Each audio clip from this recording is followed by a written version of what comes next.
지난 5월부터 이 법안 통과에 진통을 겪어왔던 트럼프의 OBBBA, 이 감세 법안이 또다시 하원에 재의결 들어갑니다. 법안이 의회 문턱 넘어서면 트럼프 대통령은 미국의 독립기념일인 7월 4일에 이 법안을 서명한 후 바로 시행할 것이라는 소식도 들리는데요. 생각해 볼 것은 이 법안이 미국의 재정 적자, 국가 채무 키워서 미국 경제와 시장에 악영향을 끼칠 가능성 없는가 하는 점이겠죠. 어쩌면 이제부터는 가장 안전하다는 이 달러 자산을 버려야 할 시점인지 심각하게 고민을 해야 될지도 모릅니다. 오늘은 이 문제 집중적으로 알아보겠습니다. 도움 말씀에 한국경제신문 한상춘 논설위원 자리에 있습니다. 안녕하십니까? 네, 안녕하십니까? 위원님, 시장 상황 보면은 뉴욕 증시도 그렇고 우리 증시도 그렇고 의회, 국회에 올라간 법안이 통과될지를 두고 시장이 좀 움직이겠죠? 네, 일단 그 무더위가 본격적으로 시작되는데요. 시청자 여러분 건강 염두에 두시기 바랍니다.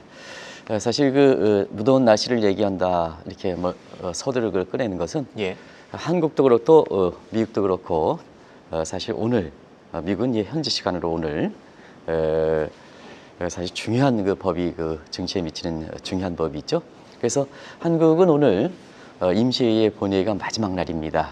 아시겠습니다는 상법 개정안이 통과될 거로 이렇게 보는데요. 지금 잠정적으로 여야가 합의했기 때문에 통과는 확실하게 될 것 같습니다. 그래서 이 내용은 워낙 오랫동안 끌어왔던 문제이기 때문에 대체로 다 내용들은 우리 시청자분이 또 우리 방송을 듣고 계시는 분들은 대부분 다 오너라든가 CEO라든가 이런 분들이 많기 때문에 이 상법 개정안 같은 경우에는 주가에 미치는 영향과 관계없이 경영에 관련돼 있기 때문에 다들 아실 겁니다. 중요한 내용을 딱 두 가지만 말씀드리겠습니다. 이번 내용에서 주주 개인 주재 권한을 강화하겠다 하는 입장이 가장 골자입니다. 아무래도 그 주가에 미치는 영향이라든가 지금 주식의 대중화 기반은 돼 있는 것 같아요. 개인 투자가들이 1,400만이 넘는 점을 감안해 볼 때 주식 대중화에 크게 기여하지 않겠나 이렇게 보고 있는데요. 반대로 최대 정점 사항이 3분의 룰이 강화된 형태로 나오고 있습니다.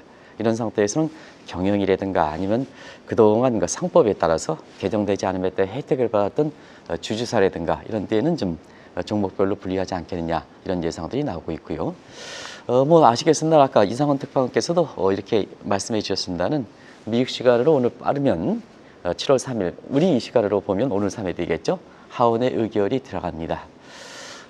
사실은 트럼프 대통령이 이 점은 굉장히 자기 자신의 상징과 얼굴과 같게 되기 때문에 독립기념일이 미국에서는 지난번에 한번 말씀드렸습니다는 트럼프 대통령은 영웅을 꿈꾼다 그러죠. 그래서 정치적으로는 에브라함 링컨 독립했던 그리고 경제적인 측면에서는 대공황을 이렇게 극복했던 루즈벨트 이 영웅들을 꿈꾸면서 이스라엘이라든가 이런 전쟁이라든가 이런 걸 해서 올해 노벨 평화상을 받겠다 하는 이런 쪽에 좋은 뜻으로 보면 사실 영웅이고 나쁜 쪽으로 보면 독재입니다.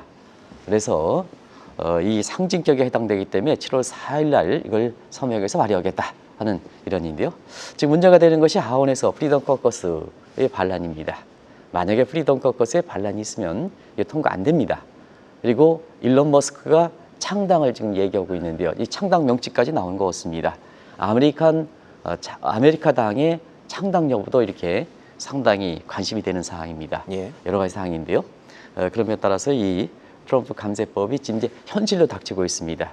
하원의 의결에서 만약에 통과하면 상원을 거치지 않습니다. 이번에는 대통령 서명으로 들어가기 때문에 바로 이런 부도 우려가 어떻게 될 것이냐 하는 이 문제가 정치적 측면에서 관심이 되고 있다 하는 것을 말씀을 드리겠습니다. 관련해서 미국 의회 상황 좀 들여다보면은 트럼프 감세안이 이제는 최종 단계에 맞다 이렇게 봐야겠죠? 네, 그렇습니다. 많은 사람이 언론에서 좀 그걸 써줬으면 좋겠는데요. 왜 하원 의결도 거쳤고 상원도 갔는데 그러면 많은 사람들이 보면은 사실 그 트럼프가 서명하면 곧바로 이제 시행에 들어가면 되지 않느냐. 근데 왜 하원으로 다시 피드백 되느냐 하는 이 문제를 적어주시는 언론들이 없어서 제가 설명드릴게요. 원래 모든 법의 절차는 하원에서 거쳐서 상원을 거쳐서 대통령 서명됩니다. 근데 왜 이렇게 다시 피드백이 되냐면 감세법 같은 예산안은 국민이 대표하는 하원이 이렇게 본심을 갖고 있습니다. 그래서 이번에 하원에 지난 5월 16일 날 1차에서 하원에서 부결됐죠. 그래서 트럼프 대통령의 압력, 중간 선거에서 공천권은 없습니다는 사실 지방 중간 선거에서 못 나오겠다 하는 이런 강압에 의해서 일부 이탈된 공화당 사람을 삭제하거나 표에서 삭제하거나 예. 배제시키거나 이렇게 해서 5월 19일 날 한 표짜로 통과시켰죠. 그래서 이것이 상원으로 넘어간 상태에서 우리 그 캐서분께서 전해주셨습니다. 7월 1일 상원에서 여기도 한 표짜. 왜냐하면 캐스팅 보트를 지고 있는 제이디 벤슨이 없었다면 공화당 의원이 이탈로 인해서 50대 50으로 딱 돼 있습니다. 그래서 이때 딱 결면 타이브레이크에 걸려 있는 거죠. 예. 타이브레이크의 보트를 캐스팅 보트를 두고 있는 제이디 벤슨이 이렇게 하는 겁니다. 당연히 뭐 찬성표를 던지겠죠. 그래서 한 표 차력을 통과시켰습니다. 문제는 상원의 수정안이 하원에서 의결됐던 내용들이 이렇게 수정이 되지 않았다면 대통령이 그대로 서명되겠죠. 근데 상원에서 트럼프의 의지를 더 반영해서 상원에서 수정했단 말이에요. 그러면 이거의 본심이 갖고 있는 게 하원이지 않습니까? 하원으로 다시 의결이 넘어가서 여기 거쳐야 되겠죠. 그래서 이런 절차와 본심 간의 차이 때문에 이렇게 재의결에 들어갔다. 많은 시청자분이 어제 우리 서혜영 캐스터께서 사실 상원 통과 내용을 전해주셨습니다는 왜 또 하원으로 가는 거냐 의문점을 했기 때문에 제가 말씀드린다 하는 것을 했습니다. 근데 지금까지 이게 절차를 보면 한 표차 통과하고 뭐 이렇게 했습니다는 사실 공화당 반대하는 거 쫓겨내가지고 이렇게 했거든요. 그래서 트럼프 감세법은 사실상 부결됐다. 어차피 강압에 간다. 그래서 이번에도 하원에도 강압에서 통과시키지 않겠느냐 이런 쪽의 얘기가 만만치 않게 제기된다는 것을 말씀드리겠습니다. 대통령이 강압적으로 통과시킬 만큼 이 법안에 대해서 왜 이렇게 집착이 많으냐 하는 점도 트럼프가 집착하느냐 하는 점도 살펴볼 필요가 있겠습니다. 네, 트럼프의 경제 정책에 모든 것이 여기 들어가 있죠. 모든 것이 들어가 있다. 한마디로 모든 것이 들어가 있기 때문에 트럼프의 상징과도 같다 이렇게 보이됐습니다. 일단 재정 수입적인 측면에서는 여러 가지가 있습니다는 감세입니다. 그게 소득세 폐지든 뭐 법인세 감면이든 감세죠. 그다음에 재정 지출 측면에서는 근데 루즈벨트의 영웅을 꿈꾸기 때문에 뉴딜 정책을 추진하는 거죠.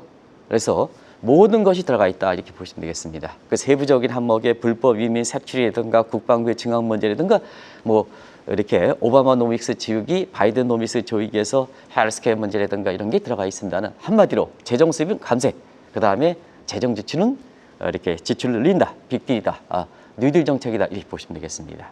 근데 문제는 그렇습니다.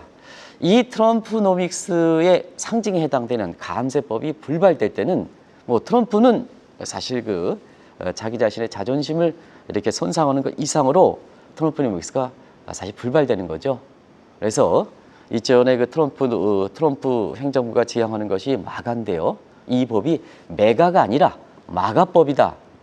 트럼프의 상징에 해당된 마가법이다 이렇게 불렀던 것도 여기 있습니다. 자, 트럼프 대통령은 이게 형용사를 잘 씁니다. 자기 자신의 자화자찬과 관련돼서는 아름다운 용어를 많이 씁니다.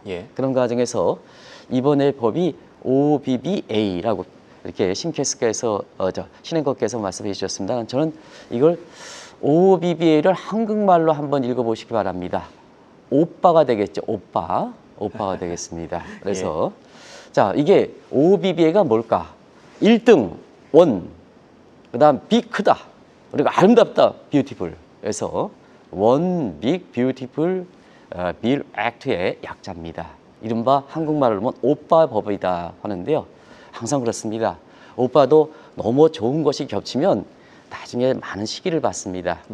학교에서 1등하고 그다음에 키도 크고 그리고 거기에 잘생긴 아름답까지 오면 어떻게 되겠습니까? 실질적으로 결혼을 할 일이 높습니까? 적습니까? 이게 중요한 세 가지가 겹치면 이게 뭐 시기가 있어가지고 결혼은 실제적으로 연애하더라도 결혼을 할 일이 적은 겁니다. 그러다 보니까 뷰티풀 저주가 나오는 거죠. 그래서 뷰티풀의 저주자 해서 국고채 금리와 관련해서 떨어지다가 빅 뷰티풀 드랍하다가 다시 올라갔죠. 이제 뷰티풀 저주자 하는데요.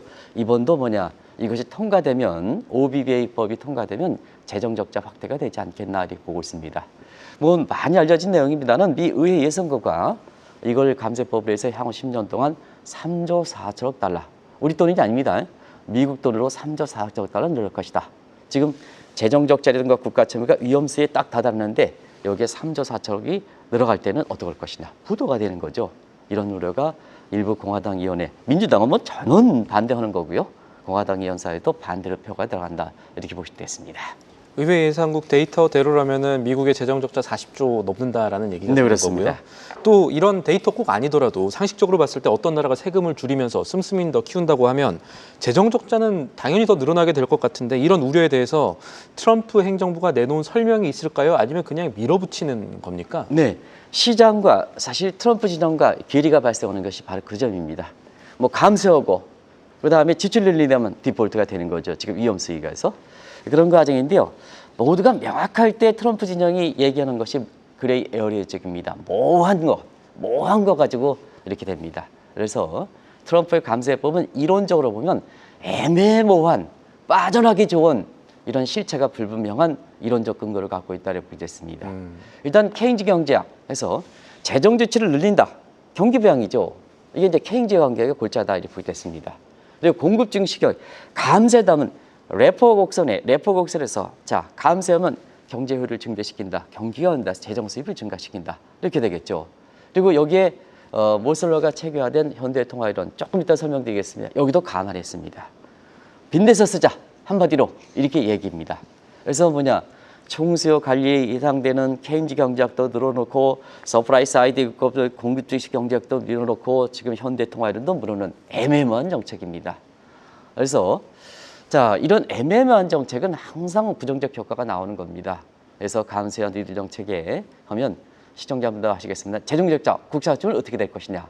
그러면 트럼프 대통령은 피케티 공식을 가지고 국가 불이가 오르는 기후다 이렇게 하겠습니다. 자 그러면 피케티 자본론에서 피케티에 대해서 다들 아실 거라고 생각하는데요. 이것도 설명하면 대학원에서 한 학기 강의인데요. 사실 간단히 피케티 공식이 뭘까? 이자율과 성장률과 같이 관계입니다. 이자율보다 성장률이 높을 때는 디폴트 위험 없다. 이건 뭐 시청자분도 그럴듯해 보입니다. 근데 자 공화당 위원회 프리덤 코커스가 왜 반대하느냐? 지금 상황을 보십시오. 미국의 성장률이 지금 뭐냐? 1사분기에 마이너스 0.3%, 0.5%? 이 역성장했죠. 예. 국채금리 지금 뭐냐? 오늘 4.3% 갔죠. 야, 당신들이 주장하는 금리보다 이자율보다 성장률이 높으면 사실 국가 부담이 없는데 현실적으로 지금 표결을 하는 현 지점에서 보면 뭐냐면 미국의 국채금리 4.3%. 지금 성장률은 뭐냐? 마이너스 0.5%. 그러면 피케티 공식의 역설을 본다면 지금 부도 아니다 부도 이렇게 나오는 거죠. 이대로 간다면. 이대로 간다면 부도다 이거죠. 부도다. 자, 법안 통과가 지금 있으니까 이렇게 해서 공화당 의원들이 반대가 만만치 않게 돼서 결국 트럼프가 강압해서 통과시킨다. 이렇게 볼 수 있겠습니다.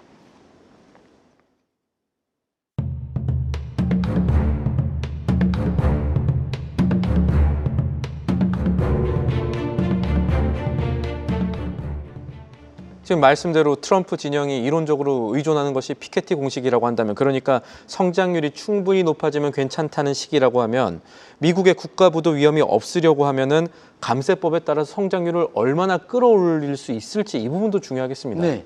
그러면 지금은 피케티 공식의 역설 때문에 자 감세법 있잖아요. 예. 감세법이 이게 부결될 수 있는 소지다 하더라도 자 이거 지금 시정하지 않느냐 앞으로 어떻게 될 것이냐 이거 가지고 이제 들고 나오는 거죠. 그러면 감세가 이렇게 추진될 때는 앞서 말씀드린 것 같이 레퍼 곡선상에 지금의 뭐냐 미국 국민들의 소득 수준 내지는 세율의 부담이 비표적 앱노멀 존에 있느냐 이게 문제입니다. 아시겠습니다는 좌변에는 세율, 우변에는 재정 수입 이렇게 돼서 이것이 정상적으로 세율이 올라가면 재정 수입이 증가한다. 이걸 노멀존이다. 상식이 통한다. 근데 세율이 올라갈 때 너무 많이 올라가면 재정 수입이 거꾸로 떨어진다. 이게 상식적으로 맞지 않죠? 그래서 앱노멀존이라 이렇게 부르는데요. 자, 지금의 미국 국민들이 과연 세부담이 어디에 되느냐? 만약에 비표준 지역이라면 감세를 통해서 사실 경기 부양하고 세수가 증가한다. 이런 레포 이름이 맞습니다. 근데 문제는 예. 미국 국민들이 지금 중산층이 무너져서 대부분 다 밑에 있는 거거든요. 바텀 오브 피라미드, 이 빈곤층에 있는 사람들이 많습니다. 이 사람들이 과연 비표준지대냐? 표준지대라는 얘기죠. 이때 감세를 추진하면 기업과 부자들만 배 연다는 얘기입니다.